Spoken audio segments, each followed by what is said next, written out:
Hey guys, figured it's been a little while since I made a video for you, so here goes. Been staying with the folks on Ridgelea, pretty much not talking to the people that are building the house that you're interested in. I have the ability to kind of follow whether that's still active or not on that database I mentioned. These guys, I just talked to them, and the photographer was just here, so they're still getting organized with their marketing collateral. They do not have the certificate of occupancy yet, so I would have thought they had that a couple weeks ago. Just probably last minute health and safety, all the little things that the inspectors ding you with. But they're just about there, and perhaps we'll see it on MLS next week. But I wanted to go through it just so you have a good idea for comparison purposes. So once we see what happens to this house when it's sold, how we can use that to our advantage, because I kind of see where, regardless of what happens, we'll at least have a good narrative when talking with these folks if you're motivated. Super handsome house from the street, really like the color combination. They have it all staged, so this is their sort of best and final version of the house. Just gonna kind of whip through and just mention some things that I think I would expect in the house next door because of the builders and the quality that I've seen, and some things that I think might not show up in pictures here or are worth noting since you're not physically here with me. This walkway up seems fine. Some hardscaping, landscaping stuff that probably was purchased at Home Depot to keep this aggregate out. Owner-occupant would certainly do some steel work here as opposed to this stuff, but again, that's just one of those things. I see good expansion joints, so their stucco job coming off the windows and everything looks pretty good. I think the photos will end up looking pretty good here. Some of the things that bother me, they're not so obvious, but it doesn't take a real expert to kind of figure these things out. We looked at a house a while ago that I think was around 2.1 million, and you guys just kind of walked out of there feeling like it was more like an apartment. This definitely isn't that. It has a really nice design, nice layout, great spacing. 3,500 feet is huge, but the kind of stuff that I would point out is you have these cabinets that probably look good in the pictures, but just me pulling them, they're kind of a wobbly, flimsy kind of cheap wood. I noticed that we're sort of have multiple seams trying to piece together some of the countertop. It encroaches into the window frame area and has that kind of a negative space or whatever, this empty space, because I don't think they took into account the measurement of the window frame. It's on both sides, and then you extra caulk area. These are the kind of things that a discriminating buyer at this level should demand, and we'll see what happens with that. But I think I mentioned to you that I knew this builder next door, the one that you guys like, and I expect a top-notch finish out and workmanship, and I wasn't so sure about these guys because they just did some remodels, and so they're getting into this space. So I'll just keep going through. Another thing that, in addition to there's some great stuff here. I think the design aspect turned out a little better than I thought it would, in the spacing, but the yard here versus next door, you have this part that kind of eats into the backyard a little bit, which you really liked about next door. Here's nice 8-foot door slider. A good slider, you could take your finger and push it open, but I don't know what's going on with this thing. Anyway, the yard itself, they should have retained the wall in the back and gotten a little more level with the lot, because you can see they try to make an effort with a French drain here, but really all the water is just all the storm water is kind of just flowing towards the back of the house. It's not so obvious on my screen as it is in person. I think next door they do, not only naturally is it a little better, but with the pool and everything else, I was looking over the fence, it's a much better situation. They also have this storm drain in the backyard, so presumably water's flowing through here, but it's kind of a high point, so I'm not quite sure what's coming down through this fence area.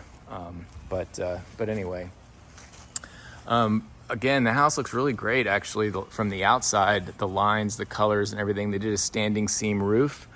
You know, I think there's a membrane roof in certain portions of this house, and that's the proper application for some of those like low pitched areas. But this standing seam roof will, you know, last 50 years. It's definitely something that I thought they would go composition shingle just because it's not too easy to see and the price difference. But same thing here. You can just see like the pitch, or at least I can, the pitch like going straight towards the house.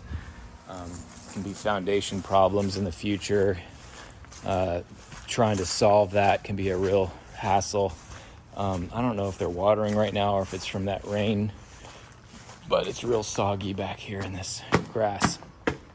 They also don't have an overhang, so we have this tiny patio. Clearly some work would have to be done back here relative to what is being done over there with the pool set up. Also the overhang and can lights, you know, for outdoor eating entertainment. I think this one's really been slowed up over here because you'll notice there's just a lot of custom measurements with the windows, and like that was open when we went to go look at it last time, and I noticed several of the other openings. And the pivot door, there's a pivot door in the front now. They've received those windows, and windows have been one of the biggest supply chain issues of late that have been stalling builders. They can't hang sheetrock or do some other things. The building inspectors won't let them, nor is it a good idea. So I think this one's really been stymied by that, but it looks like it's about ready to move on. Just hope that they're close enough in finishing with, you know, so the narrative helps us the way I hope it could. I could be showing you so many weird workmanship things, but I'm sure, knowing you guys are not the biggest fans of this. This is like a gas kind of faux fireplace type thing, but also has like some some neon like runner lights. I don't even know what you'd call those, but you know, the big flaws that I see in this house are just like weird little, like what is that? Like that's just not acceptable at this level.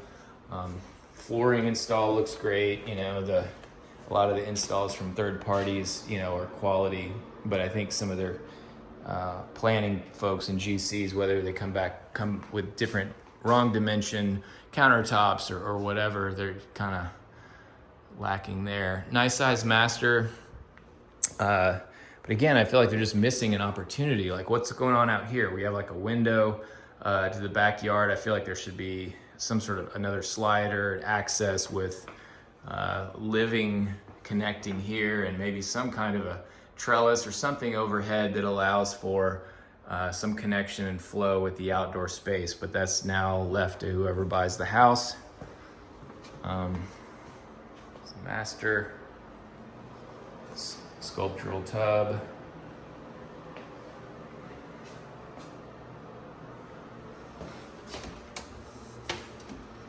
Looks like they're on-site painted cabinets.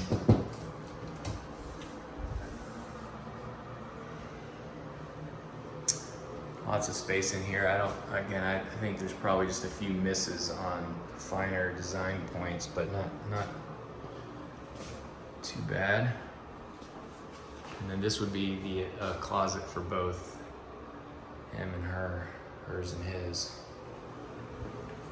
So you have the master down, and then you have one more bedroom, or what qualifies as a bedroom, because you have a full bath here with a standing shower and frameless glass entry. Really small bedroom, so I guess this would be a guest room that would be good for in-laws or aging parents going forward. It could be an office, but especially for you guys with extra bedrooms, but there is a room that's certainly better designated as office upstairs. Like I said, there's this full bathroom, there's mud, and then a utility room here. And there actually is a washer, dryer, closet utility set up for upstairs as well, which is nice functionally.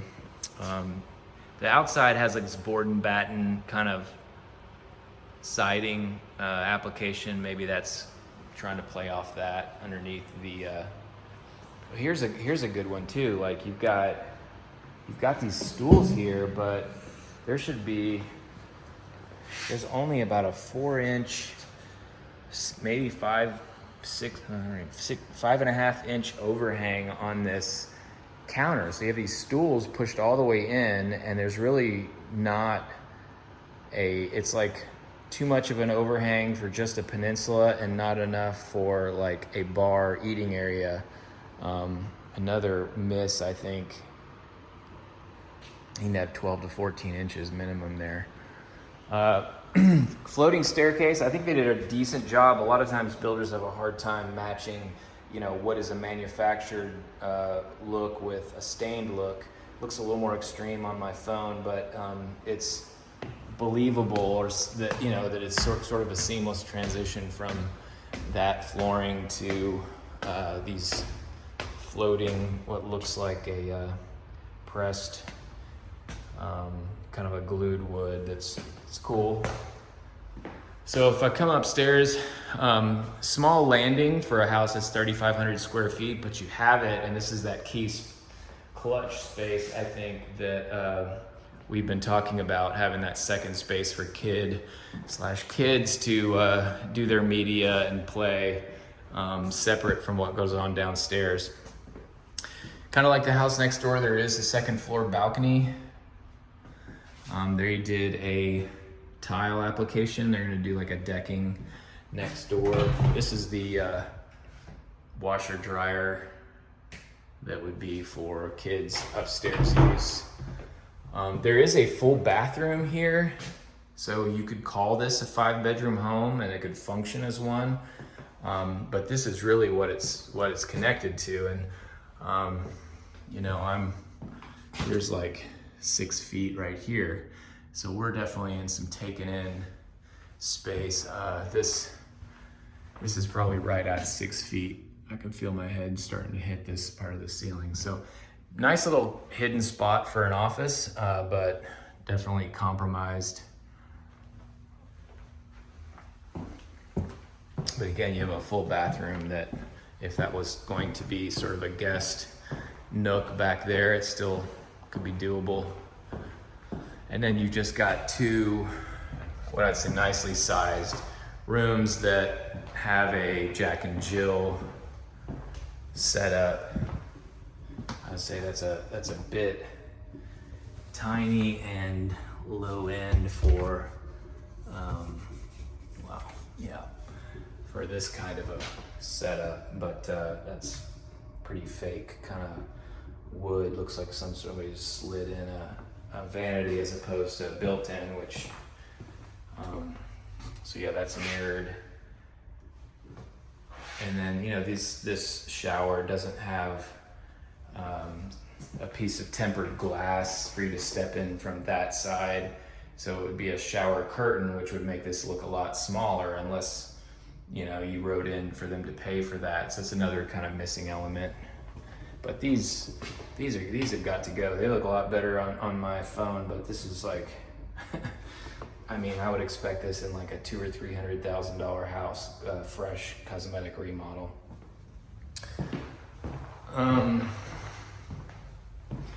Yeah, just lots of little painter / handyman workmanship stuff. It happens, but I don't think we'll see it to the extent next door. This is the great, same size room, but great light, great view coming into this other bedroom. And so anyway, just wanted to have this documented so we could use it to reference in case somebody buys or we can't get into this house, and we're trying to do some comparisons next door based on what we learned about the sale. So as far as this builder is concerned, they think I'm making a video for an out-of-town client, And, you know, he actually was setting the code for me today. So I don't think that I might be the very first person in here who's not accompanied.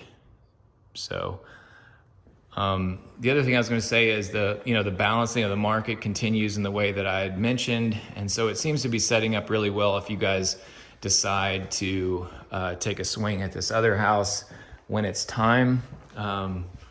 But it's actually, you know, unless they can really get going on it, December is starting to look, I don't want to say unachievable, but pretty difficult.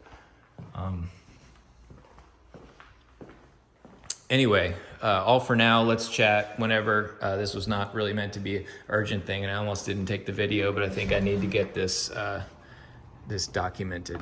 Thanks.